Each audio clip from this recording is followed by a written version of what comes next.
السلام عليكم، تحية طيبة لكل الأحباب. خرجة إعلامية لولد مدينتي اللي هو السيد وزير الفلاحة صراحة استفزتني بزاف. قبل ما نعلق ونعقب بغيتكم أنكم تتابعوا معايا هاد الفقرة هذه بالضبط. تصدير في المرحلة الحالية ماشي كنقلوا المطيشة. كاين واحد المطيشة ديال ديك الصغيرات هذيك اللي كتصدر دابا اليوم المطيشة اللي كنسميوها رونت اللي هي هذيك ديال هو اللي كنستهلكوا في هذا الوقت هذه. بالوقت هذا حنا مازالين فيه غير باش نكونوا يعني واضحين في هذا الشيء. الإشكالية هي ديال ماشي ديال التصدير، الإشكالية ديال هذا الشيء اللي وقع. حتى التصدير ما كاينش. حنا كنشوفوا الارقام ديال التصدير كاين غير هذيك المطيشه ديال سيغمونطاسيون، ولكن قسات على ود الجلي ما كاينش يعني يوميا. السيد الوزير، قبل ما غادي نجاوبك غادي نخليك حتى انت انك تتبع معنا هاد الفقره اللي قصيره ديال ولاد بلادنا، الوطن ديالنا هاد الحبيب، صحابنا المغاربه اللي كيشتغلوا حاليا في سوق الجمله في اوروبا، بالضبط بفرنسا. تفرج معايا هذا الفيديو هذا اللي هو جديد. غنطبط تلاغيها. ها هي مطيشه ماروك، شفتها اكادير ماروك. هادي راك تشوف فيها 1.80 الكيلو الجمله. هضرك على الجمله. سيد الوزير، دابا غادي نعقب واحد شويه وغادي نجاوبك. انت درت خارجه اعلاميه اللي كان فيها مجموعه من التناقضات.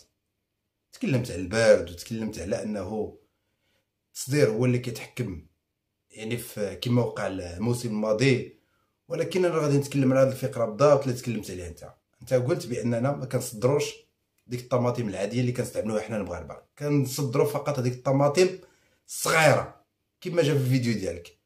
ولكن الاخوان المغاربه اللي كيشتغلوا في سوق الجمله اللي كيفرق الاسواق النموذجيه في العالم صيفطوا لي هذا الفيديو في البريد، صحابي عزاز، وحتى هذا اللي صيفطوا لي ولد بركان. انت ولد بركان انا ولد بركان، واللي صيفطوا لي ولد بركان.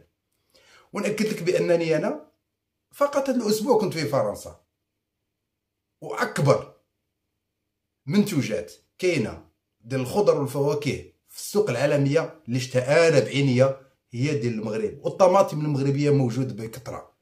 ونزيدك السيد الوزير بان الاحصائيه ما كتكذبش اللي هي قدامك. المغرب رابع مصدر للطماطم في العالم، ونعاودوها منا، المغرب رابع مصدر للطماطم في العالم. 2019 2020 2021 2022 المغرب شاد السوق، وهذا الشيء كيفرحنا ماشي ما كيفرحناش. ولكن كما قلت لك في الفيديو السابق كاين قاعده وحده اللي كتحكم في الاسعار، هي العرض والطلب. هادشي اللي قرروا لنا بلي كنا صغار. انا ما كنفهمش في الاقتصاد، ما كنفهمش في السياسه، انا كنفهم شويه في الرياضه، ولكن نخليك على انك تستمع الحكمه من الافواه ديال هاد الناس هادو. اسمع مزيان السي الوزير. الخضر والفواكه ما عندهاش يعني الخضر والفواكه ما عندهاش قانون اللي ينظمها ويدير لها السياسه كتبقى في المضاربه مع السوق على حسب العرض والطلب. الا كان العرض كثير والطلب قليل البضاعه كترخص. ولكن حنا كنقولوا باننا يعني دوله فلاحيه. دابا حنايا السلعه ديالنا كنصدروها لاوروبا، دابا حنا ما عندناش. هذا المشكل عاوتاني يعني خصنا نحققوا الاكتفاء الذاتي وانتاج نصدروه. اذا بقينا كنصدروا الاكتفاء الذاتي السوق يطلع. هذا اللي واقع في المغرب. احنا كنصدروا من الاكتفاء الذاتي السوق يطلع. يعني واش هادشي متعمد من طرف الوزراء ولا؟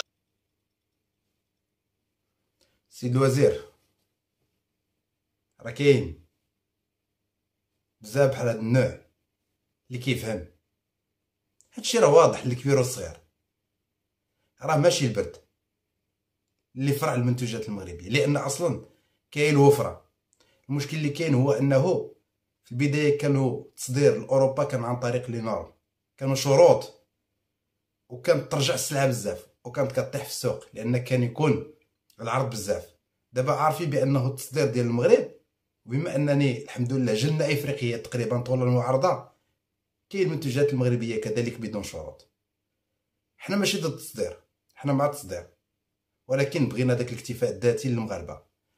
في الفيديو السابق بزاف ديال الاخوان، واحد 100 منهم اللي كينتمي للجهه المعينه رانا عارفينها، هذاك ما كنجاوبهمش، ومنهم كذلك اللي ولاد الفلاحه. فانا مع الفلاح، انا ما عنديش مشكل مع الفلاح.